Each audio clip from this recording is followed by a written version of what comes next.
जीव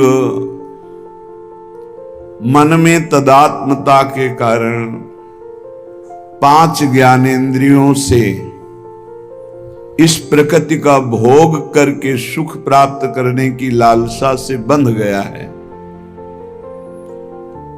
धन की तृष्णा, मान की, नाना प्रकार के भोगों की, जानते हुए भी कि पूरा जीवन भोग लें तो भी विश्राम नहीं मिलेगा, सब कुछ एकत्रित कर लें तो भी काम नहीं आएगा, यहां से जाना है आज नहीं तो कल, साथ कुछ नहीं जाना।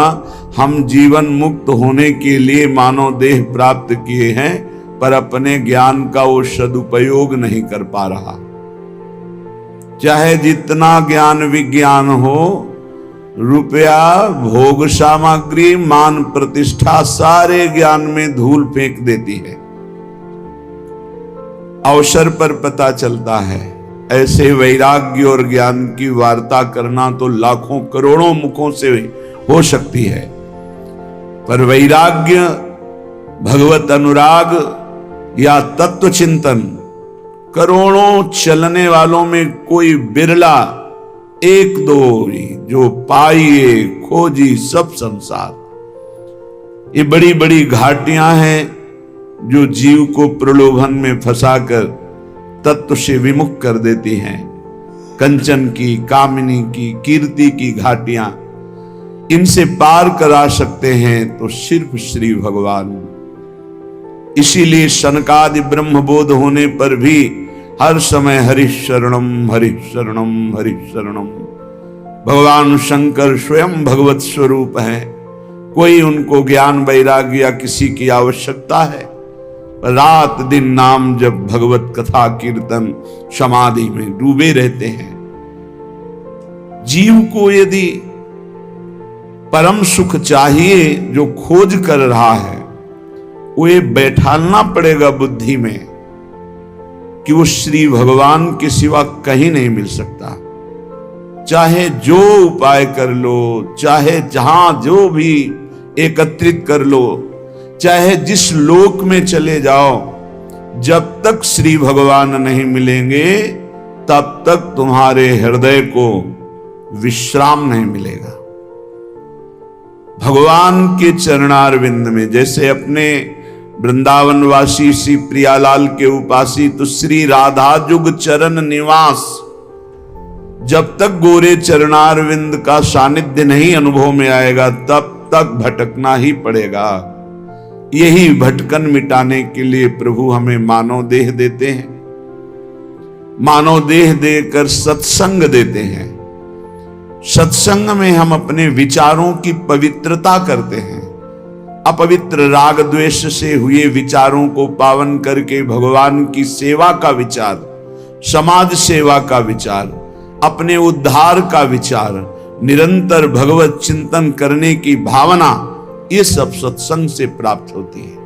सत्संग प्राप्त होने पर भी यदि भगवत प्राप्ति की चाह नहीं प्रकट हो रही तो या आप ध्यान से सुन नहीं रहे, अपराध कर रहे, या फिर सत्संग ही नहीं है। सत्संग सीधे भगवत प्राप्ति की लगन लगाता है। श्रीपाद प्रबोधानंद जी महाराज करुणा करके कह रहे हैं, त्यक्ता सख्यात्यपेक्षा न गणति मयसो, नादृता धर्म निष्ठा, त्यक्तम विद्या विनोदाद्यखिलमति तपो ज्ञान योगाद्युपैक्षि, गुरुवादीनां वचो न श्रुतमति बहुना, किम न देहोऽथ वैक्षि, श्री वृंदारण्य गत्वा तौ शरणमयं न उपेक्ष्यः कदापि। श्रीधाम वृंदावन का आश्रय, श्रीधाम वृंदावन का वास, ये निश्चित भगवत प्राप्ति है। निश्चित का तात्पर्य है अब संशय नहीं।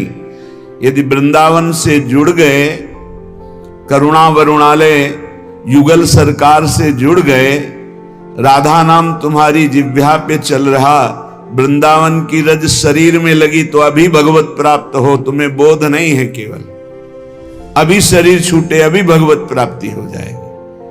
अगर आज्ञा का पालन करो, मनमानी बात छोड़ दो, तो तुम्हारे हृदय में निरंतर जो प्रिया प्रीतम की स्मृति जागृत होगी, वो जीवित अवस्था में तुम्हें बोध करा देगी कि हमारा काम हो गया। गुरुजनों के वचनों में अपार सामर्थ्य है, यदि उसे स्वीकार कर लिया जाए तो जो बहुत वर्ष साधना से नहीं प्राप्त होता वो क्षण में प्राप्त हो जाए, बस मान ले। मानना बहुत कठिन है। श्रीधाम वृंदावन का आश्रय, श्रीधाम वृंदावन का वास, ये निश्चित भगवत प्राप्ति है। हृदय से यदि हम प्रियालाल को अपना स्वीकार कर लेते हैं तो आगे की बात वो सब अपने आप बना देते हैं। पर हम हृदय से मनुष्य बुद्धि होने के कारण राग द्वेष में विचरते हैं। हमारी संसार की गति दो में ही होती है, राग और द्वेष। अनुकूल व्यक्ति, अनुकूल परिस्थिति, अनुकूल समाज तो राग हो जाएगा, प्रतिकूल वस्तु व्यक्ति स्थान तो द्वेष हो जाएगा। राग द्वेष में विचरने वाली बुद्धि सदैव बंधन को ही प्राप्त होती है। जो राग द्वेष दोनों खोइए खोजिए पद निर्वाण, निर्वाण पद, द्वंद्व विमुक्ता, द्वंद्वों से मुक्त, भगवदानंद, परमानंद, विज्ञानानंद, अखंडानंद, प्रेमानंद, ये सब उसी परमात्मानंद के पर्यायवाची शब्द हैं। उपासक को चाहिए, श्रीपाद कह रहे हैं, त्यक्ता सख्यात अपेक्षा, किसी से भी ये अपेक्षा न रखे कि ये हमारा दोस्त है, हमारा सहयोग कर देगा। परमार्थ में कोई सहयोग करने वाला नहीं प्रभु और गुरु के सिवा। हेतु रहित जग जुग उपकारी, तुम तुम्हार सेवक असुरारी। एक तो आराध्य देव और दूसरे आराध्य देव में उन्मत्त भगवत प्रेमी महात्मा, ये दो बिना हेतु की कृपा करने वाले सख्य हैं, दूसरा कोई सख्य नहीं है। सख्य है, हमारा कोई मित्र है, हमारा कोई दोस्त है तो प्रभु और गुरुदेव।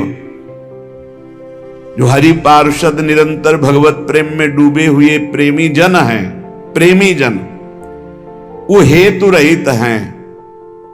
उनको तुम्हारे रुपया पैसा मान प्रतिष्ठा, तुम कौन हो, किस पद के अधिकारी हो, क्या वैभव, इससे कोई मतलब नहीं। प्रेमी जनों की दृष्टि में सुरपति नरपति लोकपति जिनके भावे घास, रहे परम आनंद में तज सब ही के आस। रुपये का बहुत चमत्कार भाई, जिससे चाहो आशीर्वाद ले लो, रुपया होना पक्का। रुपये का चमत्कार इतना बड़ा है, तुम्हारे घर जाके आशीर्वाद आ जाएगा और कहीं जाने की जरूरत, लेकिन वो आशीर्वाद भगवत प्राप्ति वाला नहीं होगा, वो सच्चिदानंद तत्व में स्थित होने वाला नहीं होगा। वो तो तब होगा जब उन ऋषियों के आश्रम में जाकर घुटने टेक कर प्रणिपातेन और फिर दैन्य भाव से प्रश्नया, फिर उनसे जो कृपा प्राप्त होगी वो भगवत प्राप्ति की होती है। भगवत प्राप्ति बड़ी दुर्लभ वस्तु है, वो है आपके अंदर ही है, पर बिना गुरुदेव की कृपा से चाबी मिले वो तिजोरी नहीं खुलती, जिससे तत्वबोध होता है, भगवत प्रेम होता है। ऊपर ऊपर फर्राटे से शास्त्र के शब्द बोलते रहोगे, अंदर तिजोरी में पहुंच नहीं पाओगे। जीवन में जिसे उन्नति प्राप्त करनी अध्यात्म की, वो एक बात समझ ले, हमारा कोई दोस्त नहीं है। एकमात्र प्रियालाल और गुरुदेव जिसके दिमाग में बैठ गया वो जीत गया। त्यक्ता सत्याख्यात अपेक्षा, हम सत्य वस्तु के जानने के लिए किसी की अपेक्षा ना रखें। प्राय यहां टूट जाते हैं नए उपासक कि लोग हमारा उपहास करते हैं, उसको लगता है कोई तो शाबाशी दे दे, भगवत मार्ग में तुम्हें कोई शाबाशी नहीं देगा। क्यों?